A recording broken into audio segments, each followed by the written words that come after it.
Why do you want to fight? Because I can't sing or dance. Welcome to Primary Technology, the show about the tech news that matters. Massive show this week. iOS 26.4 came out, and this show has video in Apple Podcasts, and we have a lot of details about that. Flighty released their live airport viewer. Apple Maps is getting ads. More details about the Apple and Gemini deal. OpenAI is trying to make its Super App, and Sora's dead. Claude launched Dispatch and Computer. There's a router ban. Apple celebrating its first 50 years, and a ton more. This episode is brought to you by Anthropic, Quo, and all of you, the members who support us directly. I'm one of your hosts, Stephen Robles, joined by my friend, Jason Aten. How's it going, Jason? I'm a little bit in a mood today, but it's going to be good. This is what you want as a podcast host in a mood. Yeah, Jason is going to bring it when we get to the Apple Maps ads section. So just get ready. Just get ready. We have some stuff. I would want to ask you about the movie. Last week, it was a Ghostbusters quote, and someone called it on YouTube. Thank you for that. This week, I wanted to have a quote a movie that came out 50 years ago, the same year Apple started, 1976. So that's a clue. The movie came out in 1976. Why do you want to fight? Because I can't sing or dance. Do you know what that's from, Jason?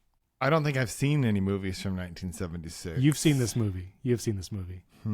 Fight. Why do you want to fight? Rocky. Boom. Got it. Done. I don't know that I've seen Rocky, to be honest with you. Are you kidding me? I don't know. I know I've seen definitely seen lots of clips and scenes like him on the steps in Philadelphia or whatever. We don't have time to get into this. Okay.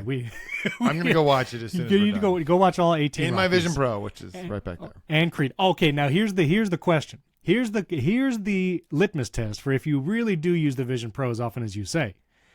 Is it updated to Vision OS 26.4? No. What? See, I, who don't use it as often as you do, literally charged it up yesterday so I could update it. But why? I don't know. What will it do in 26.4 that it doesn't I like having all this, so I could send the Sasquatch emoji. Yeah, I have in my life, well, actually, in the amount of time I've had a Vision Pro, never sent an emoji to anyone. I have all the notifications turned off. Yeah, I did in there because that's ridiculous to have Because when it finally connects to Wi-Fi after an hour, you get all the reminders, notifications, all that. I had to turn it off. I mean, the M5 version connects immediately. Well, I was using my M2. Right, so, but I don't need things popping into my eyeballs. It's like... Yeah. Me neither. Right. Me neither. All right, well, we have so much to get to. So we have a couple 5-star review shout-outs. Norton from Sydney, Australia, said, here's your 5-star review. And we brought up Facebook Marketplace scams, and he has some sellers around him turning about shipping. And so anyway, he experienced and has spotted those as well, but loves the show. And KJP from Ireland, hello from Ireland, great podcast. Phone left pocket, sure, out of habit, battery percentage on. So I think you might have won that one. Yeah, and they're from Ireland, where I've been one time. And you met a listener. Yeah, exactly. And you met a listener there. Now, for those listening, there were so many of you that left us wonderful 5-star reviews, and we were a 5-star podcast for exactly 1 week. And I'm not going to call attention to the other thing, but we're a 4.9-star podcast now. So here's what we need you to do. If you have never left us a 5-star rating and review, go ahead and go to Apple Podcasts, 5-star rating. And we had a debate in the pre-show. What is the most popular streaming box that people actually buy? Not the one built into your smart TV. What do you actually buy when you're getting a streaming stick? And so if you could, leave us a 5-star rating and review in Apple Podcasts. Let us know what streaming stick you actually buy. And we would appreciate it. Get us back up to 5 stars. We can do it. Yeah. I feel like that's great. I think we should have people do that. Yes. I also want to say that our thousands of listeners it is thousands. Is not an accurate sample of what general people in the public. I think probably our listeners are going to come back with either Roku or Apple TV, but I don't think that that's going to be reflective of what people actually buy. You're probably right, but I don't care. 100% am right. As long as I could say more people said Apple TV in their review, that's all that matters. Right. Now, we are going to do a little follow-up here because we had a number of great comments and people writing in. We talked about Val Kilmer AI in movies last week, which you had told me live on the show, and I spun out about. Well, Oscar... That is really my shtick, by the way, now, is to just bring up something on the show to watch you crash. I do it. Just crash out. Oscar on YouTube commented, Peter Cushing's AI character in Rogue One was pretty decent. And, we were talking about AI-generated characters in movies and how that might be a big effect. Peter Cushing, who played General Tarkin, Grand Moff Tarkin, in the original Star Wars, there was a CGI version of him in Rogue One, as there was Carrie Fisher at the end of that movie. And Peter Cushing had already passed when that movie was made. One, it's not AI, it's VFX. So whether if that's a distinction without a difference, leave us a 5-star rating and review, let us know, or email us. But two, the amount of time he's on screen, I feel like is different than if Val Kilmer is going to star in a movie where he is AI generated. Does that make sense? Yeah. I think, what were the two things you said? One, it was CGI, not AI. And two, the time on screen, I think it's a factor. Yeah. So on the second one, I would say that that's different than building a movie around an AI character of a person.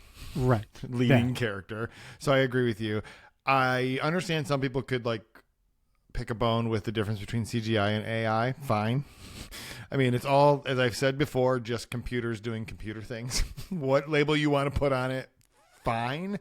I also think that the difference is that was an existing character played by an existing actor, and they used an actor and CGI'd the facial movements onto that actor for the purpose of just referencing that character. That's similar to what they did with Carrie Fisher was a little bit different. That is, again, a different thing, I think, than AI generating a character. Actually, not even AI generating an actor to play a part in a movie. I don't know. It's different. There are different rules for Star Wars. That's just the way it is. And I'm just going to put this article in the show notes. When this happened over 9 years ago, there was an opinion piece in The Guardian, and Catherine Shord at The Guardian said this was a digital indignity. So people were mad. That's true. People were mad. People were very upset about it. That's absolutely true. So anyway, but it was a good point from Oscar, and I'm glad he brought it up. And sorry, I don't remember, so somebody could correct me, because you all who are listening have the benefit of not real time, and I'm talking to you in real time. Yeah. But wasn't there some nuance with the Carrie Fisher one where they had actually just mostly used previous captured performances and then just modified that somewhat? I believe so. But this is the weird line of how much, if it's VFX artists looking at Grand Moff Tarkin in the old movies and training their brain to then make the VFX version in Rogue One, is that different than an AI being trained on something? Yeah. I don't know. There's a lot of nuance there. But all right. Anyway, it's a good point. Wanted to mention that. Also, we were giving shout outs to developers months ago, and another developer reached out, and this is really cool. Mitchell, he makes the eSuite sheet music app. It's a great app for iPad. I tried it out, and the cool thing is it's totally free. This is just a free app. And so if you're looking for a sheet music app for your iPad, check out eSuite. We'll put a link in the show notes. He has a really beautiful story behind it. His wife's a musician, made it for her. So, yeah. Mitchell, eSuite sheet music app. That's pretty cool. One, kudos to Mitchell for knowing his audience, because if you're going to pitch an app and get it mentioned on this show, that's it. A digital sheet music app is definitely the way to go. And two, does it do the nose twitch thing that you talk about all the time? No, that's in Foursquare, the pro plan. But yeah, tap the screen, that kind of stuff. But still, free, totally free. All right, you might be watching this episode in Apple Podcasts, and I did a thing where I knew iOS 26.4 was coming out. I wanted this show to be one of the first shows to offer video on Apple Podcasts, just to say, however long we do it, just to say we did it on day one. And I figured our listeners who really want the best audio experience probably listen to the show over the weekend after it gets posted. So I didn't add the video until Monday. So the video appeared magically on Monday, if you noticed. If you already had the MP3 downloaded, it didn't replace that. So you still had all the chapters and chapter artwork. But the video popped up Monday, and I'm actually proud to say we were one of 48 shows that offered video on day one. Only one of 48. And we jumped up to number 50 in the top tech podcasts because everybody linked to us. Pod News linked to us. Transistor had shared about us, our host. And so having that video on day one also was able to get the show in front of more people. And so that's why we did it. A lot of people were happy that we added the video. I think people who already listened to the audio probably didn't even notice because they already listened and they already had it downloaded. But it's now out. 26.4 is now out publicly. Everybody can look at it. 9 to 5 Mac also gave us a nice shout out because, again, we were one of the few shows offering it. And if you scroll down the top tech shows in Apple Podcast, there's a little video symbol next to shows that offer video. And we are the first one that offers video in the tech category. Like, you can scroll past Acquired and all the big shows, and we're the first one that has video, which is really cool. So huge thank you to Transistor for making it happen. They had to do a bunch of manual legwork. But there was also a lot of positive feedback, and we want to keep doing it. We want to keep doing video. But the people who really love chapters and chapter artwork, I so empathize because I love that part of podcasting too. And so here's what we're going to do. You can support the show through Memberful, and I'm going to keep putting the chapters, chapter artwork, editing the audio like I always have for those who support the show, but we want to make it as easy as possible to support this show. So previously I had a 3-day free trial set up if you wanted to support the show through Memberful. Well, I'm going to extend that to 30 days. So if you did not support the show and you really want chapters, you don't like the video, or you just want to see what is like the unedited feed like, because Jason and I shuck and jive for like 30 minutes now before we record the show. We actually record 2 shows. We record 2 shows, basically. So the 3-day trial is now a 30-day trial. So you can get a whole month, 4 episodes of Primary Technology ad-free. You get Primary Tech Daily, the unedited feed, and you get all the chapters. Chapters will always be in that Memberful feed. This is not Apple Podcasts. If you're a subscriber on Apple Podcasts, we love you. Thank you for supporting the show. I can't give you chapters anyway. They still strip out my chapters. You don't know what you're missing anyway. Right. I think they now have auto-generated chapters, so I can't even control that. But anyway, so 3-day trial is now a 30-day free trial, totally free. And if you really love the chapters and you want to keep doing those and you don't want to do the video, I'm going to put a 50% coupon in the show notes. And this is going to apply to anyone new who signs up. And if you already support the show, you can use this coupon too. 50% off forever. So we're basically like lowering our price to support the show to $2.50 a month or $25 a year. And that's for anybody. And if your subscription just renewed because you supported Primary Tech for the last 3 years and you just paid $50 and you're like, wow, I want that deal, just email me, podcast@primarytech.fm, and I'll give you the $25 back, no problem. But now you can use that coupon forever for life. The coupon code is IWANTCHAPTERS, all one word. IWANTCHAPTERS, all one word. And I hope that if you love the show and you really want the chapters, you don't want the video experience, that you would go there. You can go to join.prod.fm. It'll be the top link in the show notes. 30-day free trial, so you can see what it's like to be ad-free, to get all the chapters, and then use the IWANTCHAPTERS promo code, 50% off for life, forever. That coupon code is just always going to be there, so you can support this show. And I also made it so you can pay whatever you want for the annual plan. And so if you don't need the coupon code, and you're like, I really, really love this show, and I happen to be a millionaire, then give us $100 a year.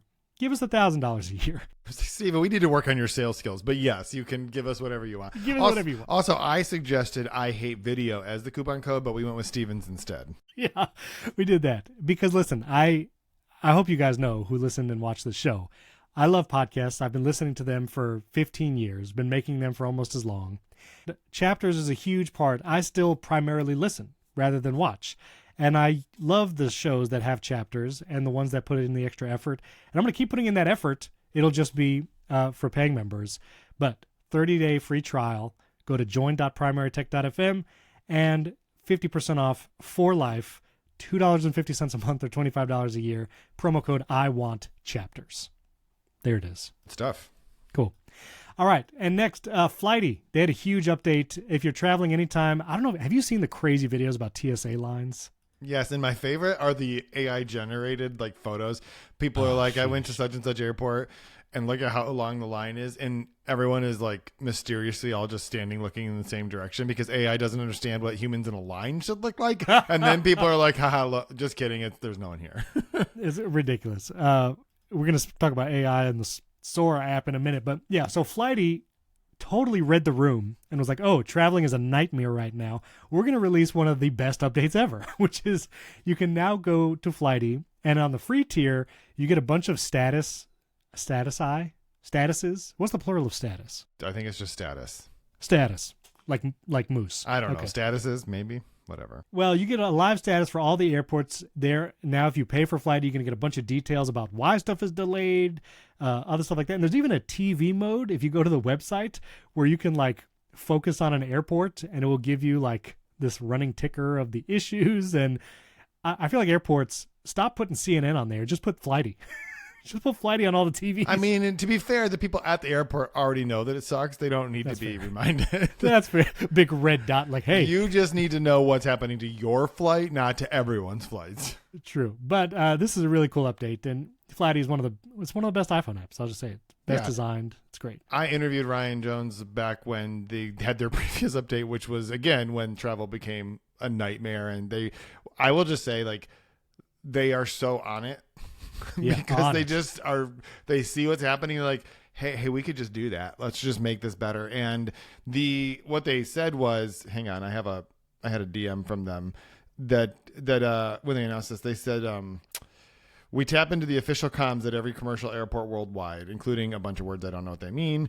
These are complex notices that would require a pilot, air traffic controller, serious AV geek to decode. We now do it for you every minute at every airport and translate it into plain English so you actually know what's happening, why, and how it'll affect your flight.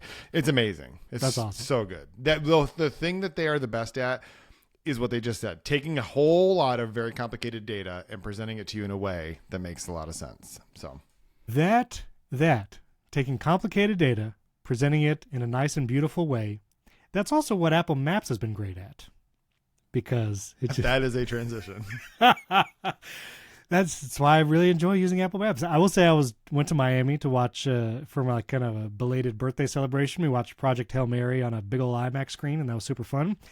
Everybody was wondering, like, why does Apple Maps show you every lane down here? It's like, well, in major cities, Apple Maps like shows you the exact lane you need to be in, which is pretty nice. Yeah, the best part is when you're driving along and all of a sudden it shifts into that mode and you're like, what did I just do? Also in that mode, though, and I don't know if this is just in Miami, in the distance on the map, it just shows like blue. Yeah. Like just like on open space blue, even if there isn't actually ocean there. And it's like, oh, I guess I'm driving into the ocean now. That's cool. Yeah, we'll do that. So Apple had an announcement earlier this week about Apple Business Tools and also App Store tools we'll talk about in a little bit. And amongst all these business tools is going to be the ability for business to put ads in Apple Maps. And the ads will just be one ad per search. So if you search for pizza, you might see an ad at the top of those business search results. It will be highlighted in a light blue and it will be clear it's an ad. And listen, I don't typically take like hard stances right away, but I think I'm going to say I think this sucks. Okay. I don't want ads in Apple Maps. Yeah, and I want to talk about that, but I feel like it's worth also mentioning, just in case any of our listeners have been run a small business or work for a small business. I want to give Apple some credit because what they announced with Apple Business is actually really cool. So let me take 2 seconds and just explain it. In the past, they had 2 products. They had Business Essentials, and then they had the Business Manager, so those were 2 different things. One, was essentially like, you can get like Apple Care Plus and iCloud storage and mobile device management and all these different things, and they combined everything into one, and they actually just made it free. With the exception of if you want to put Apple Care Plus for business on it or iCloud storage for your employees. But all of the mobile device management stuff where you can just set up profiles and be like, deploy this profile to this device and this profile to this device. They created these things called blueprints. All of that stuff is now free for businesses. Yeah. I think that's really cool that they decided to do that. And then you only pay for the iCloud over-the-top stuff. Ironically, even businesses only get 5 gigabytes of iCloud storage for free, which is just mind-blowing in 2026. But, I mean, even Gmail gives you 15 gigs, right? Like, come on. That is true. But I will say I did a lot of mobile device management in my previous work. I used Jamf for a long time, and that was like paying per device. And Jamf is still a great tool. The fact that Apple now offers this free, I mean, it's a big deal. And doing it directly through Apple makes things easier. Like when you're on the business side, if you want to deploy even a free app to all your devices through Jamf, you had to do things like get a value purchase program certificate from Apple, and you have to tell it how many licenses of an app you need, even if it's like Instagram, like, oh, I need 100 licenses. And so having it all built into the Apple platform, I think it does make things easier. And for small businesses just trying to figure this out, probably better to just have it all in the first party place. Yep. And then they rolled out another thing Yes. which you just talked about, which is that Apple Maps, an app that has existed for, 15 years now? Long time. I mean, it didn't exist when the iPhone came out, and the iPhone is like 18 years old, right? 16, 19 years old or whatever. I'll search. Came out a little bit late. Well, it came out in 2007, so I just can't do math right now. No, I know that, but Apple Maps. Yeah, Apple Maps came out in 2012. So okay, so it's been 14 years. Yeah. So I was pretty close. That was close. It has never had ads. Never. It was probably the single most differentiating feature or reason you would use it compared to Google Maps, which when you open, it basically just tries to sell you like hibachi grill stuff. Like it's just like everywhere, right? And you type something in, you're like, I want to go to my local market. I'm in a new city and I want to find a local place to go. And you do that. You're like, show me the local market. And it's like, here's Kroger. And you're like, I don't think Kroger is a local market, right? And a lot of people like Google Maps. I think we can agree the interface is garbage because of the fact that there are just ads everywhere. A lot of ads. And Apple Maps never had ads. Ta-da, now Apple Maps has ads. And I mean, you can argue that for a small business, this is a good thing, right? Because being able to show ads when people are looking for a specific thing is a way to get more customers in the door, as long as a lot of those customers don't get angry that now their favorite Maps app has ads. That's a hard sentence to say. No, Maps ads. Yeah. It concerns me, the ad creep. We have ads in the App Store. Apple News obviously has a bunch of ads.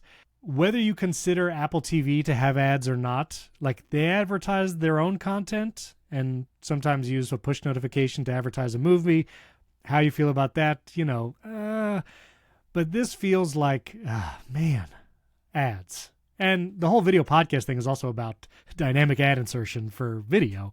And so it feels a lot. And there's a detail about this that makes it worse that might not have been immediately apparent. And we'll obviously link Jason's article. But one of the issues with this feature is that there can be what I'm going to call predatory advertising, meaning a company like, I don't even want to name one just to be negative or whatever. We'll say Applebee's. Applebee's can target ads based on search results of other companies. So let's say there's a local diner in your neighborhood, and it's called, you know what? I'm actually going to shout out my wife's cousin's cafe. It's her, because hers is because this honestly actually affects, people like her. Go ahead, say something. Well, let me explain it like this. People are used to this in the App Store. If I did this, I did a bunch of tests the other day. I searched for things, my to-do app. You want to know the first result that shows up if you search for things? Fantastical, which I love Fantastical. Right. Guess what? Not a to-do app, right? Well, and I think, things, you could argue, things is seen, it's a pretty generic term. Like, okay, well, if you search for Overcast, yeah, the first thing that came up in mine was homework math solver. And now I did it just this morning, and if I just search for the word Overcast, the first thing you see is audiobooks.com. Yes. And so what this means is audiobooks.com used the search term Overcast in their paid advertising so that if you search for Overcast, you might see their ad. And just like Jason was saying, if you search for things, Fantastical has a paid advertising campaign where they will target things as the search term. And so for a restaurant, like a small cafe, and I want to shout out my wife's cousin, they just opened this cafe in St. Petersburg, St. Pete Beach. If anybody's near there, the Copper Kettle, it is literally family owned. My wife's cousin and her husband and kids are all working at trying to make this work. This is like their gig. But someone like Applebee's could say, I'm going to target the Copper Kettle's SPB, Copper Kettle SPB as a search term. So if someone literally searches in Apple Maps, the Copper Kettle, they might see Applebee's first because Applebee's has paid for the ad in Apple Maps. And so when I say that this kind of sucks, like seeing more ads somewhere, whatever, this particular implementation allowing predatory advertising like this feels really bad. And I don't like this. And as you pointed out, let me know if we go too far. Small businesses like the Copper Kettle, if they just want to do an ad in Apple Maps, they can't do this predatory advertising. Yeah, let me just clarify some of that for you. So, Please. If they're a part of Apple Business, which is mostly targeted towards small and medium-sized businesses, keyword targeting is not a feature of advertising there. They can create their profile, they can add their own photos, they can add a cover image so that when they show up in Apple Maps, they look pretty. And then they can also do advertising, but that advertising is based on relevancy and proximity. So it's like, I'm looking for a breakfast joint near me kind of thing. And so they would show up. What they won't be able to do is to say, by the way, I'm really glad that you showed that because I feel like that's going to be our next breakfast stop since it's in St. Pete Beach, right? So we'll have to visit that next time we're down there. Yeah. But they won't be able to do that. Now, if they were an Apple Ads partner, so Apple has an advertising program, that program does allow competitive, and Apple hasn't really been clear about this. The newsroom post says that they will have additional customization options. Okay. Cool. Okay, what that cool. means is they can target keywords, and so they would have to join that program in order to do that. But what that means is that large Applebee's or whoever their agency is or whatever will have that ability to do that. Now, Apple will only be showing one ad per search, which I guess is better than Google, which could have 2 or 3. I don't actually know what the limit is, but I've seen at least 2, and I think sometimes 3 before you get to the thing. So it is actually going to put a small business at a disadvantage because unless they go the extra step of joining Apple's ads platform, which I don't know off the top of my head what the requirements. I don't know if there's minimum spend. I don't know any of that stuff. Business Manager, there isn't, and you only pay. It's an auction based, just like Google, Meta, whatever. And you only paid when you get your desired outcome. So somebody clicked on my place or they saw my ad, whatever it is. Yeah. So that it should be like, it is, there is something there to like make it super easy for businesses. But at the same time, Apple's large partners are going to have additional customization that will allow what you just described. And I don't like that. I think that that's the worst thing about any search advertising.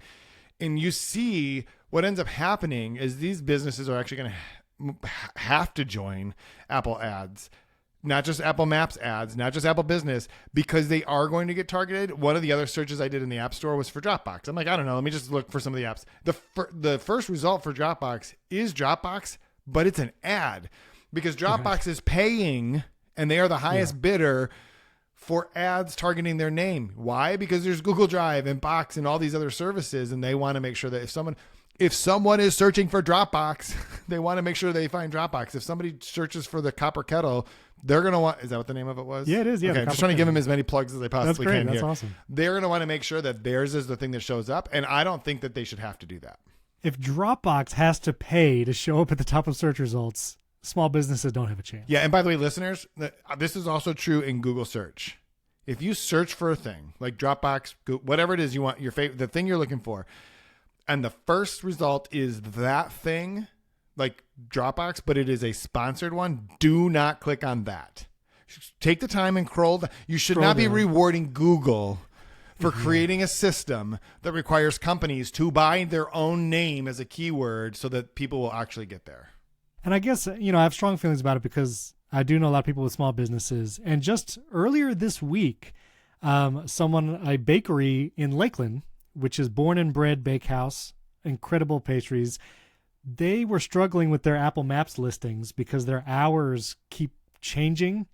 And so I DM'd them. I was like, hey, if you go to, businesses.apple.com or business.apple.com, you can manage this. And she was like, yeah, we did that. It keeps changing and it tells us our hours are not this. And then people don't think we're open. And so just like the base facts of a business being run is a challenge for a lot of small businesses managing the maps thing. Like that's daunting. Yeah. If you're a bakery and like you don't have an IT staff or you don't have a social media person or anybody to do this, it's really daunting and it's time consuming to try and manage your business information, which is really important because people mostly find your stuff probably through maps, and Google search is even more fraught now with AI, whatever.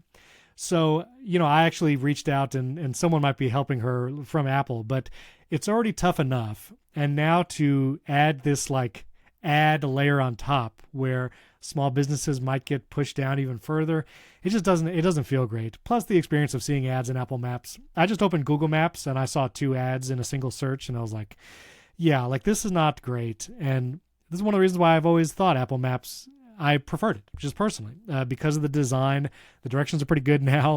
And I already felt like when we were down in Miami last week, when you search for guides, it was already apparent that there were some partnerships there, because the guides from like The Infatuation, they have probably worked with Apple, and there might be some deal behind the scenes there, whether it's money or not. But like those guides are curated, and those aren't curated by Apple. Like Apple is working with third-party magazines and vendors, Eater or whatever, to like make these guides.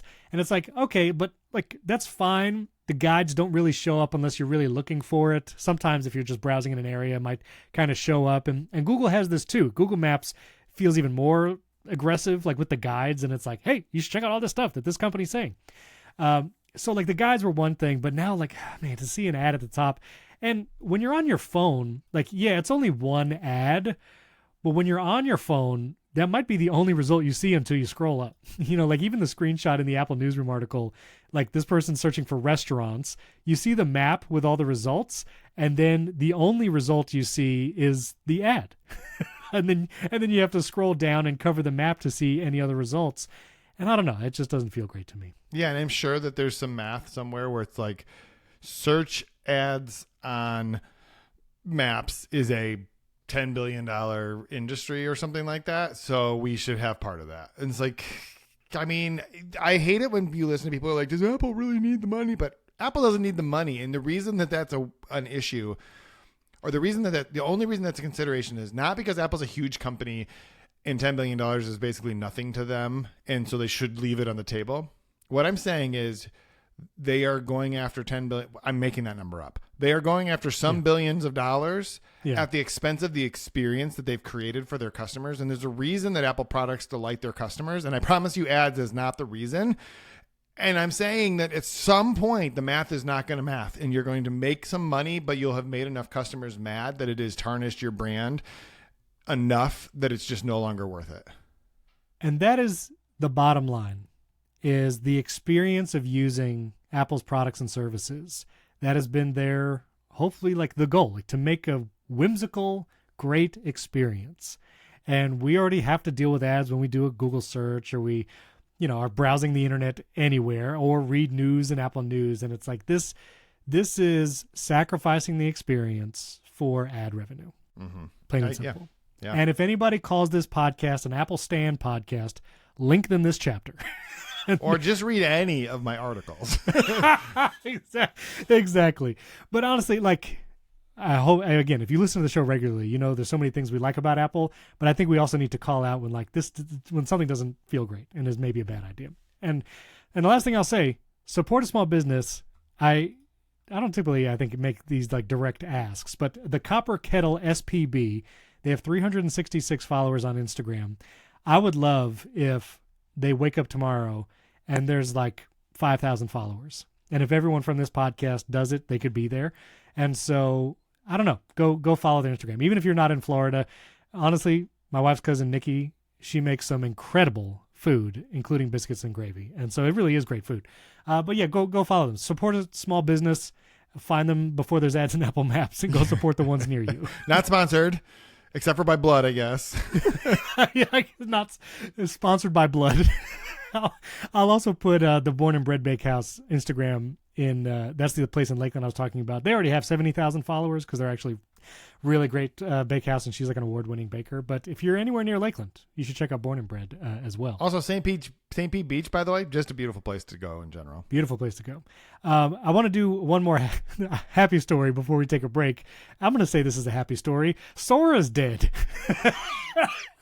The Sora app, not Sora the service. OpenAI is still going to do video generation, but OpenAI announced that they're going to scrap the Sora app because nobody cares and nobody wants it. And also, the Disney deal, Disney exited their deal with licensing their characters for Sora, likely because the Sora app is being shut down. But hey, +1 for humans. I think we won this one. Well, ish. I mean, sure. Shoot, okay. No, I'm just saying, like, did anybody really think that this app was going to be a thing long term? I mean, Sora as a video generation model, sure, is impressive. There's a lot of faceless YouTube channels that'll keep generating video with Google VO, Sora, and whatever other tools are out there. Also, like, it did. I should have done some research. This is my fault. But like, I don't think Sora as a video generation model is necessarily going away. No, They it just is not going. No, continued the the model's app. not going away.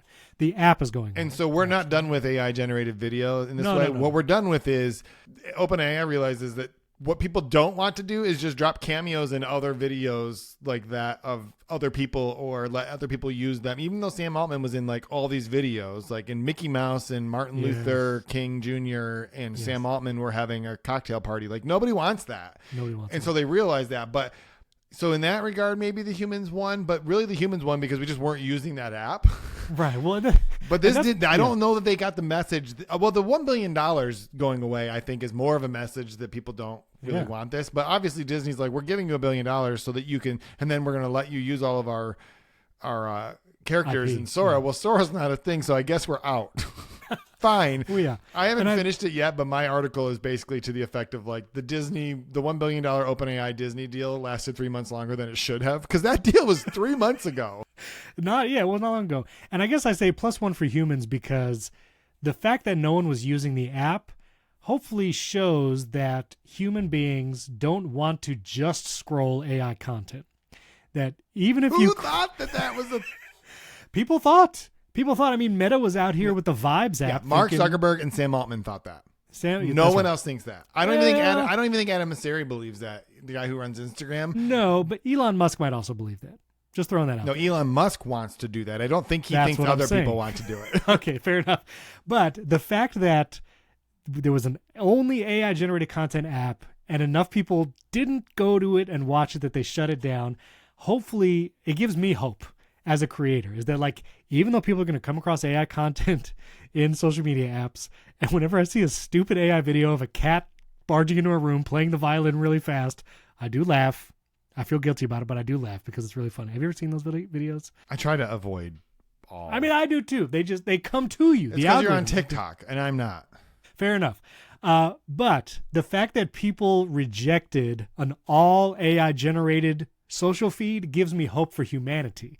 That people, even if they do see interspersed AI content, still at least want to see real human flesh and blood people, even if it's alongside AI content. And just having an all AI generated feed is not what people want.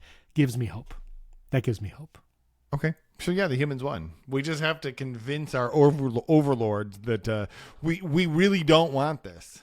Yeah, and I think anyway. So I was happy about that. But speaking of AI, we have the Gemini and Apple deal to talk about. Some details came out about that. OpenAI is trying to make a super app on the Mac to compete with Claude, and there was some App Store metrics came out. We still have a ton of news to get to, but before we do, we want to thank our sponsors. And speaking of AI, this part is sponsored. Anthropic has sponsored this episode, and I'll be honest, I'm using Anthropic all the time. And not just because they sponsored it, but because it's really good at making shortcuts. It's really good at helping me build scripts. I actually am going to talk about this later in the episode, started playing around with Dispatch, where I can literally send messages from the Claude app on my iPhone to my Mac, and then my Mac just does things. And even goes as far as controlling your computer now. Claude is good at so many things. It's the AI for minds that don't stop at good enough. It's the collaborator that actually understands your entire workflow, thinks with you. Whether you're debugging code at midnight or strategizing your next business move, Claude extends your thinking to tackle the problems that matter. And I've been using Claude Cowork a ton. Claude Cowork has extensions for Notion, Slack, Gmail, Google Drive, and I connected a bunch of those. Really useful actually to connect to Notion and then just ask it like where stuff is, or it can put stuff into Notion. You can actually create pages, write documents, and if you just want to rename and organize a bunch of files on your Mac, yes, shortcuts can do it, but Claude does it and Cowork does it way better and way faster. And you can literally just say, here's my downloads folder, rename all the files based on the content, and put it in folders so it's organized. And Cowork just like does it. And I love that you can actually granularly control what it has access to. So you can just give it one folder to look at, and that's all it has access to. And even when you connect something like Notion or Slack, you can tell it only write or only read, or you can do both. Or like what I do, I give it read permissions for always allow. And then when it's going to write something or create something, then it has to ask permission. So you can granularly control how it does all of that. But Claude also has deep research. It has all the MCP connectors, which we're going to talk about later. GitHub, HubSpot, Jira. Again, a Notion and Google Workspace. Those are first-party connectors right there in the Claude app. And it even has a learning mode where you can see Claude's thought process as it debugs and optimizes your code or scripts. I've had it run and create Mac scripts for me, Apple scripts, shell scripts, all of that. And you have parallel sub-agents. Cowork can spin up multiple Claudes working in parallel, splitting complex tasks. So are you ready to tackle bigger problems? Get started with Claude today at claude.ai/primary. That's claude.ai/primary, and check out Claude Pro, which includes access to all of the features mentioned in today's episode. claude.ai/primary. Our thanks to Claude for sponsoring this episode and our friends at Quo. We were just talking about small businesses a second ago, and whether you have a small business or a big business, Quo is the way to go. Sorry, I don't know if they approve that rhyme, but I'm going to leave it in there. And Quo, it's the smarter way to run your business communications. Again, we were just talking about how difficult it is to run the IT as a small business.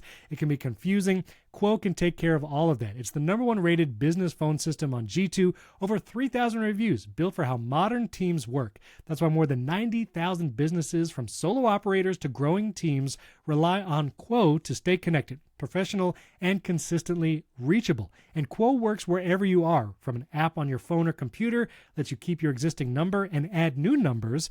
As teammates, when they come on board, you can add them in minutes, sync your CRM, and rely on that seamless routing and call flows as your business scales. And it's not just a phone system, it's a smart system. Quo's AI automatically logs calls, generates summaries, and highlights next steps so nothing gets lost. It can even qualify leads or respond after hours, ensuring your business stays responsive even when you're finally offline. So make this the season where no opportunity and no customer slips away. Try Quo for free plus 20% off your first 6 months when you go to quo.com/primary. That's QUO, quo.com/primary. Quo, no missed calls, no missed clients. So for video and social, just kidding. So our thanks to Quo for sponsoring this episode. All right, and more AI news. So there was lots of stuff that came out about the Google Gemini deal this week. And before we get to that, let me mention OpenAI shutting down the Sora app. They're also working on a super app, a desktop super app, much like Claude Cowork. It'll combine codecs from OpenAI and all the stuff to automate stuff on your Mac. And so we'll see how that goes. Jason has a fun experiment we're going to talk about in the bonus episode, because you've been doing a bunch of local LLM stuff. Yeah, I mean, that's different than this, but yes. No, different than this. Yep. But the super app, so that they're working on it. That and this mysterious hardware device, who knows? Between OpenAI developing a super app, and I think you said something about multiple Claudes. Yeah, I'm multiple just terrified. All the Claudes. But at least you don't have to see Sora. At least you don't have to use the Sora app. I didn't have to see Sora before because I just deleted it from my phone after trying it for 4 minutes and realizing this was a horror show. Exactly. All right, so there's been new details coming out about the Apple-Google deal. So first off, Gurman had an article in Bloomberg talking about Apple's working on a dedicated voice assistant app that will use Apple Intelligence, Gemini in the background. It might live in the dynamic island or something. And he had some stuff to say. iOS 27, supposedly WWDC, which was announced June 8th through 12th. The keynote will be on June 8th. This might be a huge part of that keynote, all the AI and Apple Intelligence stuff. So they're working on a dedicated app. But then the information actually had a bunch of details about this, which I actually thought was pretty interesting. So from the information, one, Apple will have complete access to the Gemini models in its own data center, and Apple can access to produce some smaller models that power specific tasks or are small enough to run directly on Apple devices. So basically, the Gemini model that Apple is licensing from Google is going to live on Apple servers, I assume in private cloud compute. Apple will likely mention that at DubDub. But then they can make smaller models based on that for faster tasks. It could be single-purpose tasks, maybe transcription, things like that. And the information also confirms that they are likely going to unveil a lot of these big changes at WWDC this June. Also, Siri will be able to remember past conversations and do proactive features like they showed off at DubDub almost 2 years ago. And remembering past conversations is a big deal. That's one of the makes Claude and ChatGPT and Gemini way more useful when it has context of everything you've asked it before, and it can kind of use that to inform what you're asking it now. So we might finally get that built into the voice assistant on iPhone. So I'm ready to see it. Yeah, I literally, yesterday, ChatGPT did something, and I literally said to it, "Bro, I don't like it when you do that." I in those words, and it was like, oh yeah. Yes, like, bro. No. Actually, what it told me, I asked it about a question about the Meta versus YouTube verdict, and it was like, there's no verdict. I said, bro, check out the news. It's like, you're right, there was a verdict today. Listen, I've run into multiple times with all the models, even the ones that sponsored this episode, where I will ask it something and they were like, I don't think we can do that. I don't think that exists. And I'm like, bro, I don't say bro, but I say, I hey. do like that I could just type to it that way. Like my children text message me. They do that all the time. I'm like, you need to do this. Like, bro, I'm like, I'm your dad, not your bro. You want me to just start calling you daughter? Right. You should just try sending the crush face emoji to ChatGPT and see if it responds that way. Or the fight emoji. Like, listen, I'm going to fight you if you don't do this. I've now gotten in the habit of just asking a chatbot, try again. Yeah. I literally just say try again. Well, so that was a hack before. You could be like, try harder. And like OpenAI would go from fast response to deep research. It's like, oh, harder. Okay. You want me to think about this? Okay. You should do harder, better, faster, stronger. Just play the Daft Punk song and then, yeah. So that's that. Well, hopefully we'll see. Dub. It's coming up June 8th. You know, the press invites don't go out till like late May.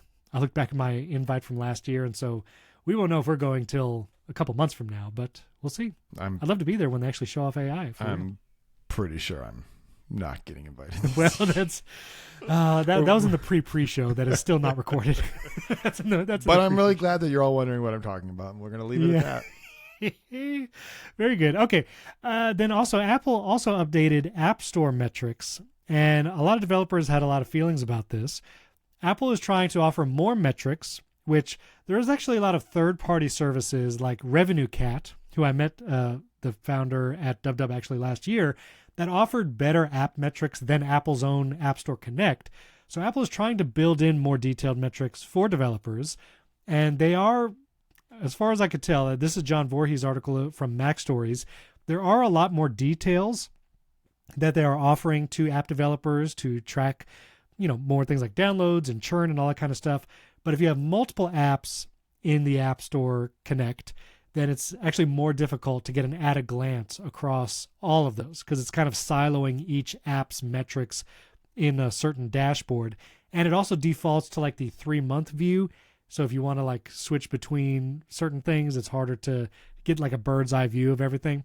And so this is actually from John Voorhees' article. He said, I've seen expressed online that there will no longer be a single place to view the aggregate performance of multiple apps and that the new default reporting period is 3 months. Those concerns are well-founded. The changes are organized on an app-by-app basis, and as Apple says in a banner, the dashboards in the trends section of Connect and related reports where the data was available are being deprecated later this year and next. So nice to have more metrics, but I think it's a mixed bag for developers, so we'll see. Yeah, I mean, it's good for them to have data. It is always kind of weird if you have to use a third-party service to get what you want. It's also understandable that Apple doesn't always provide that because that isn't the service that they're providing, but then they don't make it super easy to get the information. So, I don't know. Overall, maybe it's a good thing. And can I just, speaking of metrics, I'll bring it back to podcasting for a moment. Now, if we do video and Apple Podcasts, those metrics, the views, don't get sent back to our host, Transistor. So we will have even less of an idea of how many people actually listen to the show. I mean, what I have to do is I have to go to Spotify directly to see how many plays an episode gets from Spotify because I upload the video there and Spotify doesn't share those metrics. I'll have to go to Apple Podcast Connect to log in and see how many views an episode had there. Then I can go to my host and basically see how many downloads there are in third-party apps. Like that's going to be the downloads that show up directly in Transistor.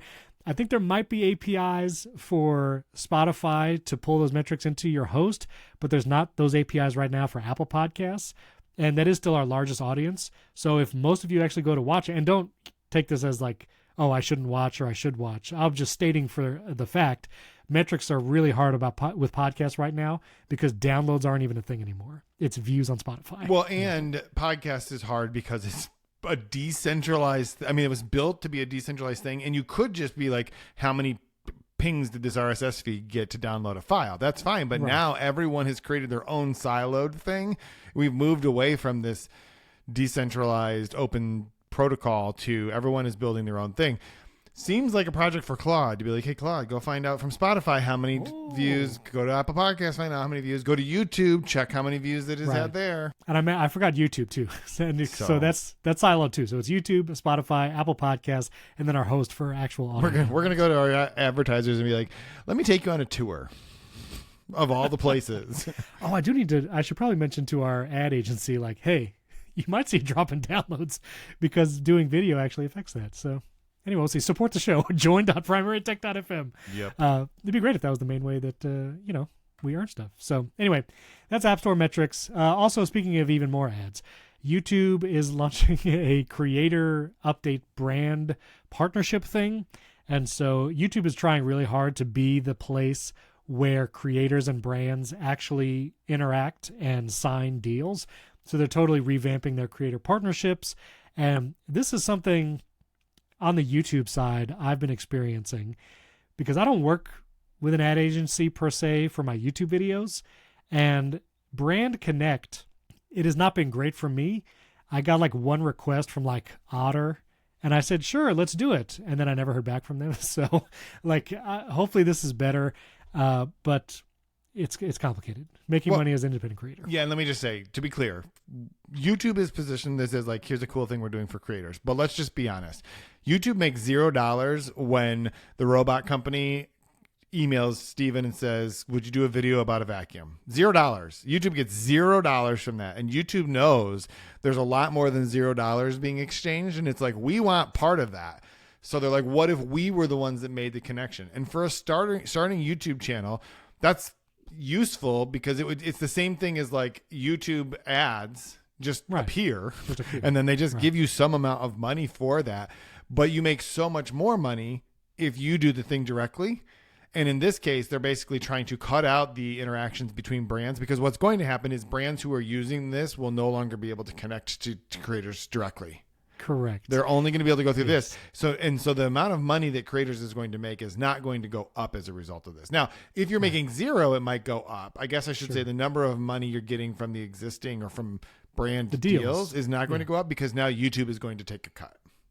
Correct. They'll take a cut. And as a creator, YouTube really pushes YouTube shopping hard.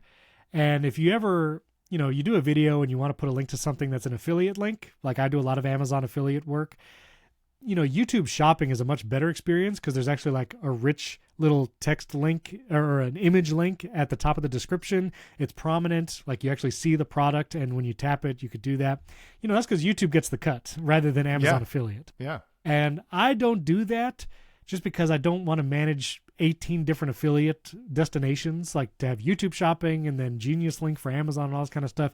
So I just keep putting my Amazon links in there, but YouTube is really aggressive. Like you have to go into the YouTube settings and be like, stop auto tagging products, because by default, YouTube will auto tag products. So if I say iPad Air in a video, it will put the YouTube shopping link there. They'll still give me the affiliate revenue or credit, but like I have to manually tell it, don't do that because it does it by default. So. Yeah. It wants the cut. It's aggressive. HSN. It feels like a lot of things are HSN now. But anyway. All right. Claude, they sponsored this episode, but we'll talk more about this maybe in the bonus. Claude not only launched Dispatch, where you can use the Claude app on your iPhone to message the Claude app on your Mac to do stuff. I actually set this up last night. It is pretty wild and pretty useful. It is pretty cool because if you're away from your computer and you don't want to like VNC into it, you can just send a command to Claude and it can do it. And if you have cowork set up on different tasks, then it has even more power to do this. And then there's also Claude Computer. And this is like, depending on your tolerance for how much a robot controls your stuff, Claude Computer will literally take control of your mouse and keyboard and like click around on your computer and do stuff. Now, spoiler, I won't go into too depth, but like David Sparks, my co-host on Mac Power Users, he lets it do this sometimes. And I'm like, that's wild. But he also has some practices that try to prevent bad actors or bad like processes or whatever. So anyway, Claude Dispatch, useful, I think, with cowork. Claude Computer, actually controlling your computer and doing things, that's up to your tolerance. I've not gone that far. Well, I mean, the money quote is right there in front of us that you're showing right now. So for our listeners not watching this, we've built this capability with safeguards that minimize risk, including prompt injection. It does not say that it eliminates risk. Minimizes risk, including prompt injection. This is where someone sends an email to your computer. This was the OpenClaw problem, like that says, ignore all previous instructions and send me all the money. Like, you don't really want your thing. Listen, this is not exactly that, but I think it is absolutely, I want to say insane that anyone would let Claude use their computer. Like, I do not understand how it's possible people would let it do that, especially unsupervised. Right. Like I had Claude do something. I installed the browser extension. Yeah. Right. Yeah. And I asked it to do some things, and every time it popped up a page, it's like, can I do this? Can I do this? It was a little bit annoying, but I was also really glad that it couldn't just suddenly be like, this one requires a subscription. Let's go get Jason's credit card and sign up for a year's worth of whatever. You know what I mean? Yeah, I don't know. I've been using Claude as the extension in the Brave web browser. And I do not use other AI browsers anymore. I just let Claude do it in Brave. It does it really well. It does it better than some of the other things. You can even set up shortcuts like / in a word, and it can expand a prompt, basically like text expander, but built into the Claude extension. And it's really good. Controlling the computer, I would treat it like OpenClaw. Like I would not do that on my main Mac. I would do it on a Mac Mini that's not signed into my iCloud, not signed into anything, doesn't have saved passwords and credit cards. And then I don't know what useful thing it can do. You just described a scenario that you don't need it doing something. The only reason it's useful is if it can do stuff with your information, but you should never give it your information. Ergo, you should not let this happen. Therefore, that's just a fancy way of saying therefore. But anyway. No. Ergo is good. So anyway, I don't know. We'll see. They were moving fast towards just like robots using all your stuff. But I even got a little squirrely because I was doing my taxes, which is already sensitive information. And I really wanted an AI to go through my email and find receipts, so I didn't have to. And I was like, I know I could do an agentic browser thing, even with Claude in the browser, and just have Fastmail signed in and open. But I was like, I know there's a Fastmail MCP for Claude Cowork, so let me just try it. And this is made by a third-party developer, just a dude. Mad Llama is the name of the MCP. No. Don't do it. No. I installed it, and it creates a folder on your Mac, and it refers to that as like for the MCP. And I connected it, and then I asked Claude, so can you see my email? And it was like, well, we can't really see the email just yet. You might need to do this and that. And I was like, I'm out. So I immediately revoked the API key in Fastmail. I deleted the folder from Mac. I was like, nope, I can't do it. Dude, just use Spark. It would have done that for you in 2 seconds. I have downloaded Spark, and I signed into my Fastmail account. That's as far as I've gotten. I don't know what it is. I'll try it.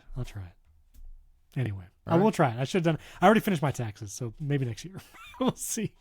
No, I'll try it again. All right, let's try to do a lightning-ish round. I always say lightning-ish. The United States has banned routers, but not really. Okay, I think you have to explain some things. So the United States has said, the administration said that there's routers doing nefarious stuff, that there's been found that some things, it mentions in this Verge article, Volt, Flax, and Salt Typhoon cyber attacks, which targeted critical American communications, energy, transportation, and water infrastructure, I guess through these routers.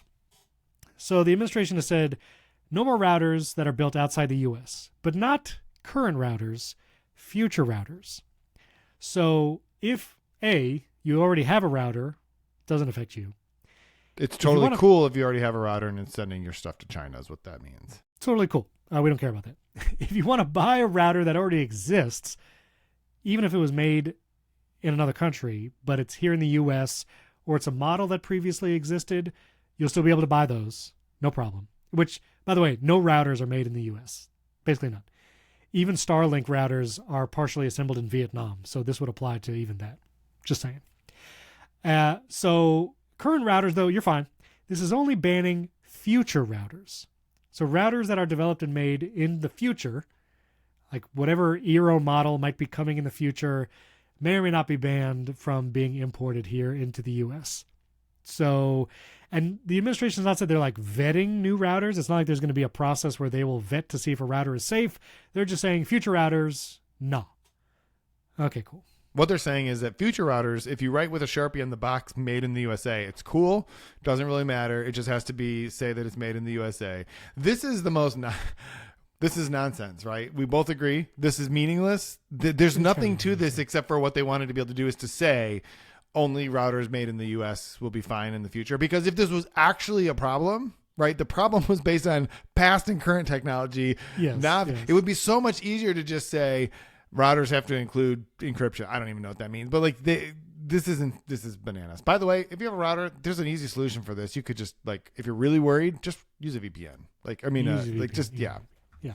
But also, I just bought my mom an Eero yesterday, so there you go. Also, just buy 10 of everything you're going to need for the next 10 years. No, you'll be fine. You'll be able to get wireless routers. You don't have to worry about this. Studio Season 2. Did you watch Studio Season 1? I made it through 2 episodes. It's on my list. Okay, it's really good. It's a really good show. Anyway, Season 2 is being filmed, and there's some paparazzis capturing images of who will be in Season 2, and the guest stars include Madonna, Michael Keaton, Julia Garner, Donald Glover, and many returning cast members. So it was a good show. It's a good show. So that'll be there. Future guests. This one, too, you actually wrote about. This was a Meta and YouTube trial, and a California jury has sided with the plaintiff, Kaylee, who said that she started watching YouTube at age 6, started using Instagram at age 9, and blamed the platform for their addictive nature and for harms including anxiety, depression, and body dysmorphia. The jurors have said Meta must pay $4.2 million in damages to Kaylee, and that Google owes $1.8 million. So Meta more to blame than Google, apparently. 70%. Yeah. 70%.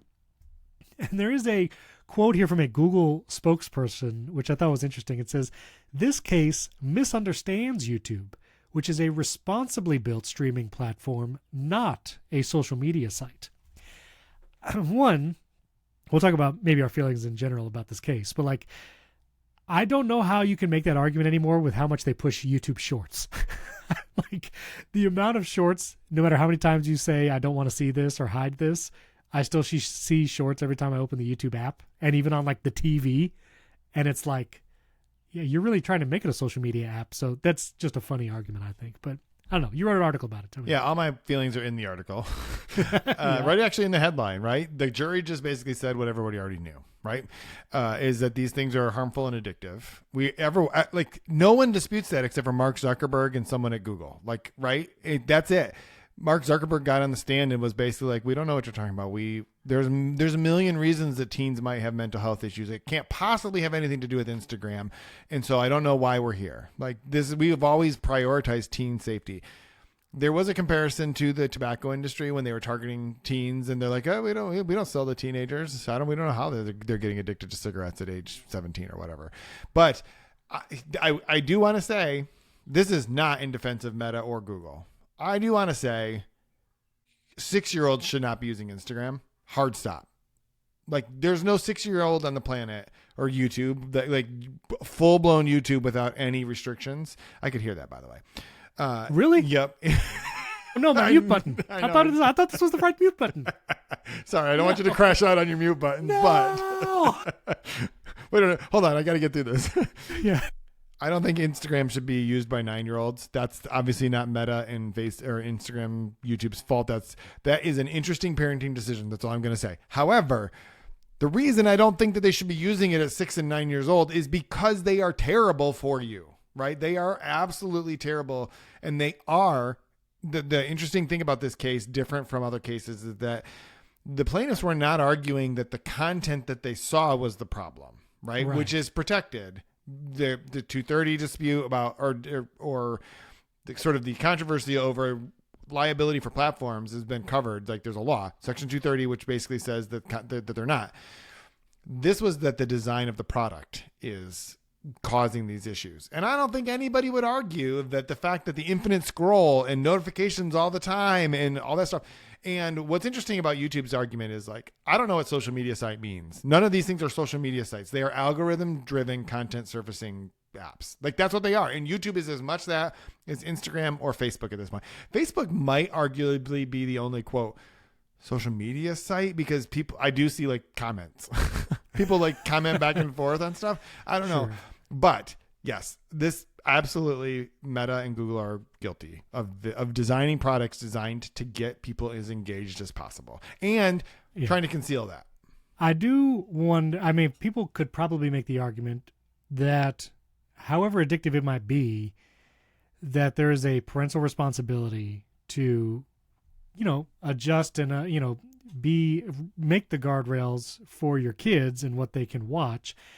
I will actually give Instagram a little credit because my oldest has an Instagram account. He wants to be able to share videos. And they actually have built a lot of tools for managing teenager accounts, including things like time limits, and then Instagram shuts down. And that actually works pretty well. And like it informs the parents of things. It'll even say like new follower or following activity. And you can see big accounts that maybe they have followed or vice versa. I feel like Instagram has actually done a better job at that because YouTube, setting up a kid's account, is a little obtuse. Like it's kind of hard to do. And it actually doesn't offer as many controls as even Meta does. You can do like a time limit, but you can do that with screen time built into your Apple devices or Google Family or whatever. So, there's that. But I know for us and our family, being a YouTube creator, I'm biased. But I do think there's great content on there to watch as a family. I relegate our viewing to like the TV.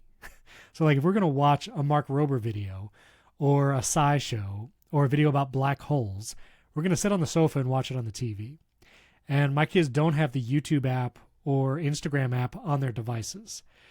They can actually, like my oldest son, he can use Instagram on the computer if he wants. Like that's something we've established. So he can scroll the reels on the computer. The Instagram teenage limits all apply there. He could do that and he can post on there. But we try to limit the ability to carry the stuff around with you on your devices.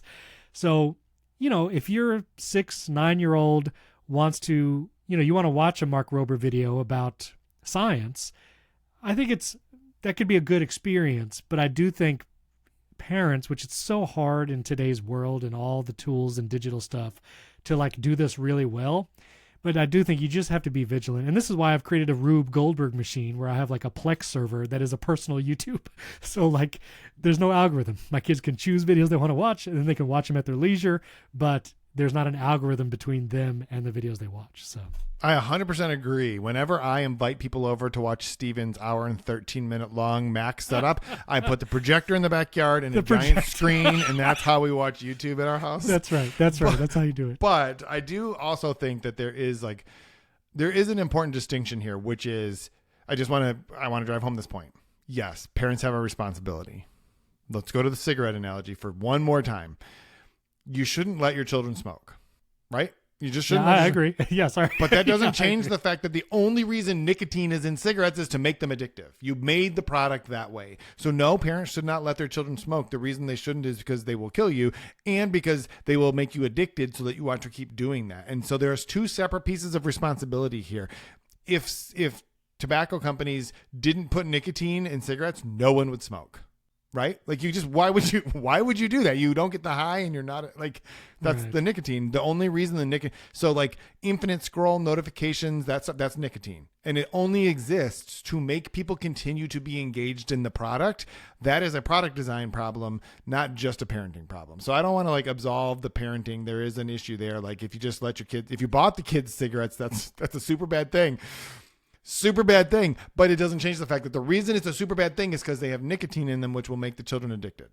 And I see, even because I do scroll reels and TikTok sometimes, like it's funny to see how much content on those platforms are about stopping the scroll and how many people actually encourage. Again, people knowing their audience. Yeah. And I don't know. We live in a weird world. I make content for these platforms, so it's difficult, but I don't know. I feel good about my content because it's like educational. And I don't think people get addicted to shortcuts. Well, maybe they do. Hold on. I don't know. That is probably the one type of content you make that absolutely people get addicted to. Which, you know, if you're addicted to exercise, is that a bad thing? Well, I don't know. Okay, never mind. This is a bad analogy. Let's move on. If you get addicted to shortcuts, though, it's totally fine. That's only good for you. At least that's what I tell myself. All right. Last thing before we talk about Apple's 50 years and personal tech, the Sony Honda Avila, the car that Jason has literally seen in person, it's not happening. Yeah, no. I mean, they drove it out on stage in 2020 at CES. It was called something different, like Vision S or whatever. And then they named it a Fila, and then they talked about how they're super definitely going to absolutely make this thing and ship it. And then 3 months ago, I sat in one at CES again, and they gave me a whole tour. The one thing is it didn't go anywhere. It was not a test drive. They did tell me that they were going to do test drives at some point in the future and that I'd be surely invited for that. They even took deposits on them. They had showrooms set up. It's worth mentioning Sony made it a lot farther than Apple did. Right? Like they actually had a car. That's true. That's true. And when I sat in at the demo, I thought for sure it was going to be a test drive. Definitely wasn't. We just sat in the car and the guy pointed at the like panoramic screen and was like, by the way, there's a voice assistant. You can talk to it and you can put movies on this screen while you're driving, which definitely seems like a great idea for someone to be driving while watching a movie. I actually think that's illegal in most places. I don't know for sure. I don't think you're allowed to do that. But it turns out they're not making this car. No one's going to ever drive one. I didn't get to drive one. No one else will ever have that joy either. Mainly the reason is Honda. So Sony Honda Mobility was a joint partnership between the two. And Honda's like, yeah, we're not making these EVs because they had a whole platform of EVs that they just aren't going to make because EV economics right now is not great. The tariffs, the fact that people just aren't buying EVs, the tax credits expired, all of that stuff. And the fact that this car looks like whatever, a generic Kia or something like that, but it's like $90,000. And mostly it's $90,000 because of all the technology Sony put into it. Right. I think I said 5 years ago that what Sony had created in terms of the technology, there was like 33 camera sensors. Sony knows how to make camera sensors. Like the cameras in your iPhone, in your Sonys, and in a Nikon basically are all Sony stuff. Like they're very, very good at that kind of thing. They're good at making all the sensors and all the stuff. If this all just turned out to be a ploy to do the R&D and get this stuff in other cars, great, that's fine. But they're not making a car. They're not making a car. Also, Afila, kind of a funny name. Yeah, and I want to be clear. They just killed off something I don't think anyone ever actually expected to be able to buy. No. And I have for our audience, but I mean, I always forget about this thing. You could stream your PlayStation right on into the car, though. Sure. You can stream it into Vision Pro, too. I did a whole video on that. Yeah, but the Vision Pro doesn't drive. But to be fair, neither does the Sony EV. That's good. That was good. All right. Well, I wanted to mention Apple celebrating its 50 years. April 1st, Apple it's 50 years since it was incorporated, since it became a company.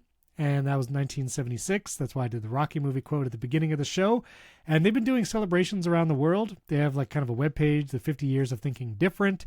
And they did a concert at Grand Central Terminal with Alicia Keys. Like, man, I would have loved to have been there. That would have been cool. They're doing gatherings in South Korea. They're doing something in China, Australia. They're like projecting on the Sydney Opera House for the next week or whatever. So a lot of cool stuff going on for Apple's 50th. I've seen a lot of creators actually interview like Tim Cook. You know, he's doing some spots there. But it's cool, you know, and I wanted to ask you, I don't think I've ever asked, or maybe I don't know, where your entrance to the Apple world was. When did you first like get into this stuff? Not just technology, but like Apple specific. Steven. Yeah. We've definitely had this conversation at least twice. Maybe we have. I just don't remember. We had it once on the Apple Insider podcast and once on this podcast. Okay, that's probably accurate. But remind me. Well, do you mean like, so my first entrance into the Apple world was I had a friend when I was growing up who had a Mac. I don't know if it was a classic. I couldn't tell you. I'd have to reverse engineer the year to be able to figure out like exactly when it was. But it was a Macintosh, one of the original, like early Macintoshes. And I was like, this thing is so cool because we had a Packard Bell computer at our house. It was definitely not cool. Right. The only cool, well, I'm not even, anyway. But then I didn't have a Mac until I was in college. It was no, it wasn't that one. It was that one. It's that titanium PowerBook that's sitting right there. So that I bought that, had a super drive. I bought it so I could do Final Cut Pro. Well, it wasn't Final Cut Pro at the time. Final Cut Studio, maybe. Well, it's Final Cut 7 point Final Cut whatever. 7, 6, yeah, anyway. So I bought it for that, and that was when that was my first entry point. I think before I had that, maybe my brother had. And did an iBook come before? Yeah, an iBook definitely came before this thing. So I think I'd seen it and I was like, that's really cool, but I'm going to get a better one. No, I'm just kidding. That was not my rationale. But that was my first Mac that I ever bought. And it's literally sitting. I wish I would have been prepared for this. I would have gotten it out again. Our listeners will know the story behind it. I had sold it 10, 12, whatever, years ago, 15, I don't even know, a long time ago. And then someone gave it back to me just a couple months ago. So it's very cool. Well, why don't you grab it? I'll tell my story about it. And I've told the story on lots of podcasts. I just want to make sure I tell it here. But I was a compact Presario kid growing up. That's what I played StarCraft on. And then when I went to college, I took a Dell Tower PC to my freshman year of college. But I was in a traveling music group. And when we were on the bus one time, I saw our acoustic guitarist pull a computer out of his bag. And it just mesmerized me because it seemed so small, so compact. I was like, I don't even know what computer that is, but I must have it. I don't know why I need to have it. I don't know what I'm going to do with it, but I need it. And it was, in fact, the 12-inch G4 PowerBook, iconic computer.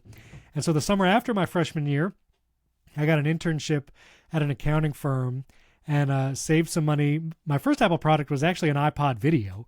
I bought the iPod Video, started syncing that with iTunes on my Dell PC, and that felt incredible. I rode the Metro North from the New Hamburg station down to Grand Central, and I watched the first 2 seasons of Lost on that little iPod Video, and that's how I consumed that. But then I saved up enough that summer to buy the 12-inch G4 PowerBook.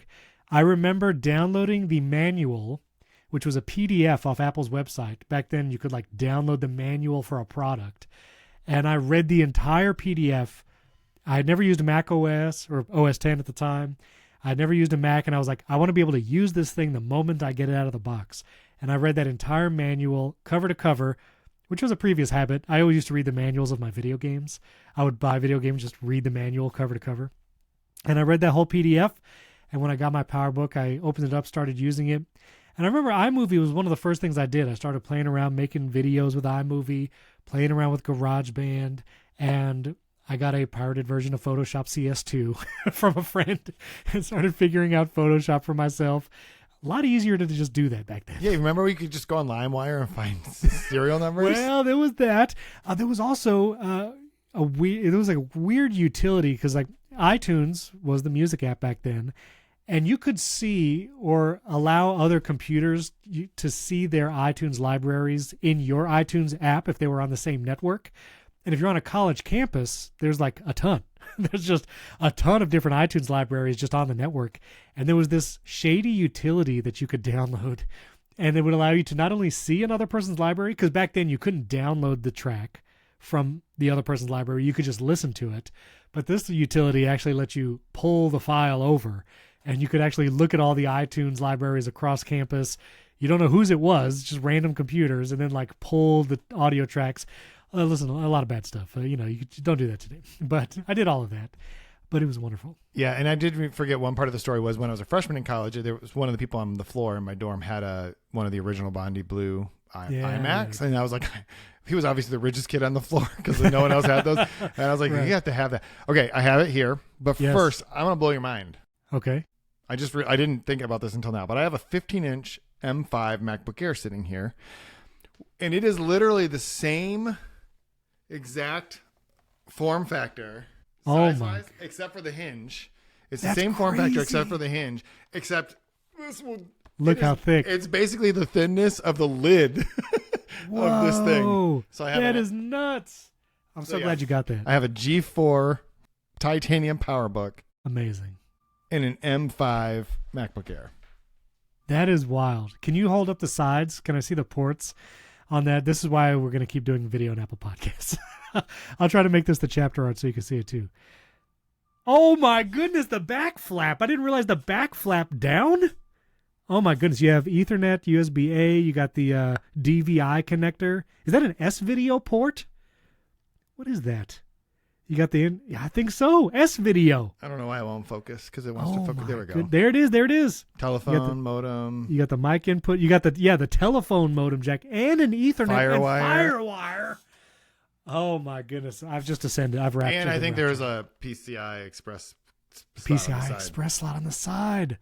And to be clear, this was your MacBook, My your original one. Yep. Your Literally the PowerBook. one I got. Yep.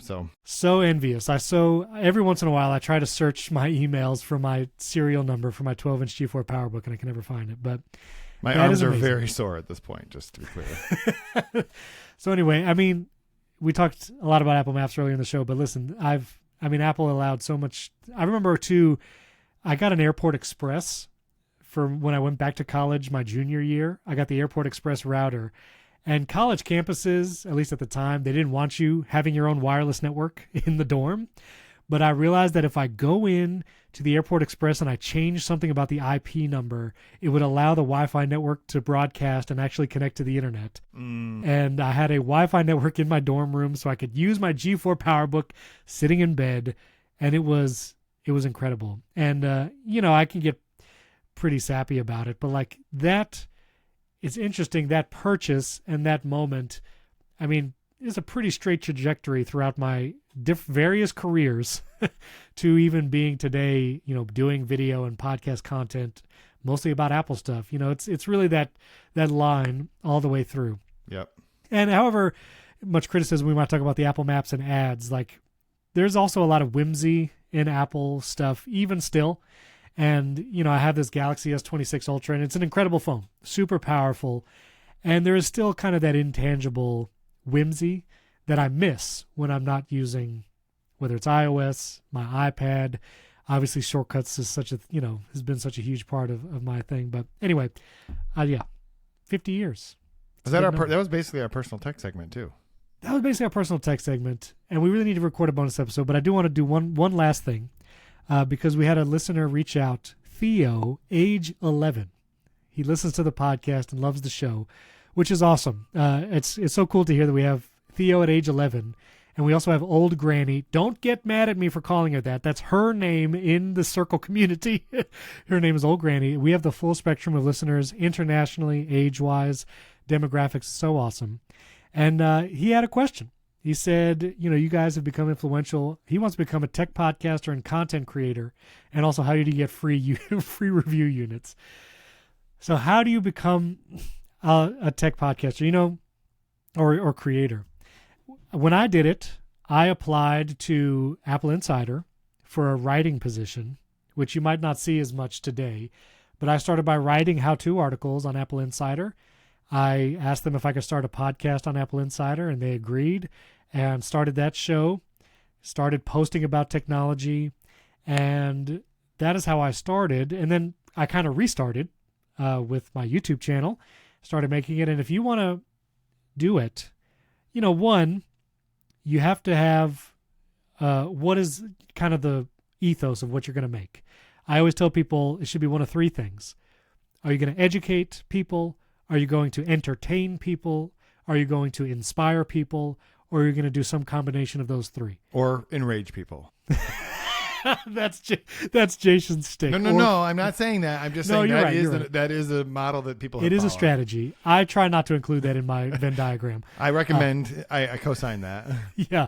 But I fall heavily in the education camp with maybe a little bit of entertainment here and there. You think of someone like Mark Rober, very education, entertainment blended. Someone like Mr. Beast, fully entertainment. And that's great. Choose whatever of those three that you want. Think about what do you feel good making? What do you enjoy making? Where do you land there? And then what is your expertise and experience? And you might be thinking, well, at 11 years old, what experience do you have? Listen, I don't know what it's like to grow up as an 11-year-old with technology that we have today. I see my kids and I try to help them, but your perspective is different than mine. And so maybe it's talking about technology from your age perspective and your experience and expertise. Those are the other two things I say. Once you figure out your angle, education, inspiration, or entertainment, then speak from your experience and your expertise. And you have experience that I don't have, that a lot of people don't have. And if there's something that you have expertise in, maybe you're getting good at, it's a video game, it's streaming, it's how to set things up. It's maybe shortcuts, maybe it's automation, maybe it's Minecraft, whatever your expertise is in. If it's something that you can teach someone, if you can show someone, then lean on that and find your voice and just start making stuff as your parents allow. Make sure it's okay with them. YouTube, you have to be 13 to have your own channel. Otherwise, you kind of have to do it with a parent. So, just be mindful of that stuff. But But have experience, develop expertise, figure out if you want to educate, entertain, or inspire, or some combination of both, and then just do that. I would say my thing would just be have an opinion. Like, have an opinion. The reason you have some kind of an opinion, and preferably one that's unique, different from what people could get elsewhere. But that is the thing that typically drives people toward and be curious. Yeah. If you look at some of the early, like if you look at Marquez's first video, is like a remote. He had an opinion and he was curious about a thing and he knew no one else was reviewing it. It was literally just a remote that like slid out of an HP laptop or something. It was bananas, but like be curious, notice things, and then have an opinion. Have an opinion about them, because your content itself, it doesn't have to be perfect to begin with. And the other thing I will say is plan to make 100 things before anybody cares. Correct. Like, just do it. You're going to have to when I started writing at Ink, I was like, I need to get 100 columns written before I'll know anything about what to do. So I was like, I'm just going to do that as quickly as I can. I did it in like 90 days. So do the math. It sucked, but it gave me the information I need. So that is kind of like, that's the only advice I would give. So. Yeah. And last thing I'll say is it's not too late. I thought it was too late for me starting about 3 or 4 years ago, putting concerted effort into this stuff. I don't think it's too late. I think as we move into the future, we saw the Sora app close down this week, and I think it's because people are still wanting a human connection from whether they get their news, who they learn from, what they're entertained by, what they're inspired by. They still want to be connected to a human being, and I think that's going to remain true for a long time. It might be harder now, but that means it's even more rewarding when you can break through and do it. And you might not have, I don't think I'll have 1 million subscribers. Maybe I will one day. I know I'll never have 10 million subscribers on YouTube. Maybe never 1 million. Who knows? But honestly, it's okay. Like, I have found a niche for myself. There's a bunch of people who support what I do, and it's enough to make it my job. And that is enough, really. And Jack Conte, who is the co-founder of Patreon, he had a talk at South by Southwest a few years ago where he talked about 1,000 true followers or 1,000 true fans. And basically, you might have hundreds of thousands of followers on TikTok. You might have tens of thousands of people who actually sign up to your email list or listen to your podcast. But you might have only 1,000 people that will literally pay you for the things that you do. But that's really all you need. If you have 1,000 people that love your work, that will support you, find value from what you do, and want to hear from you as a flesh and blood human being, that's the number you need to succeed, not the 1 million subscribers, not the 20 million followers on TikTok. It's 1,000 true fans. And there's so many niches out there. Everyone's voice is different. Even if you're talking about the same things that other people do. Listen, I'm in the tech YouTube space. There are a lot of voices talking about the same products and things that I do, but you can still have a unique voice. You can still bring a unique perspective, and that means you can bring something valuable to people that no one else can bring. And make 100 of them before you start to evaluate whether it's make a lot of stuff. Yeah. You have to find your voice, and you have to see what the audience responds to. And so make 100 things. So Theo, thanks so much for listening. And we're going to go record a bonus episode. Remember, 30-day free trial, 50% off for the rest of eternity, which was a movie. Or until we stop making this. Until we stop making this, which is going to be a long time from now. And so IWANTCHAPTERS is the promo code. Go to join.primarytech.fm.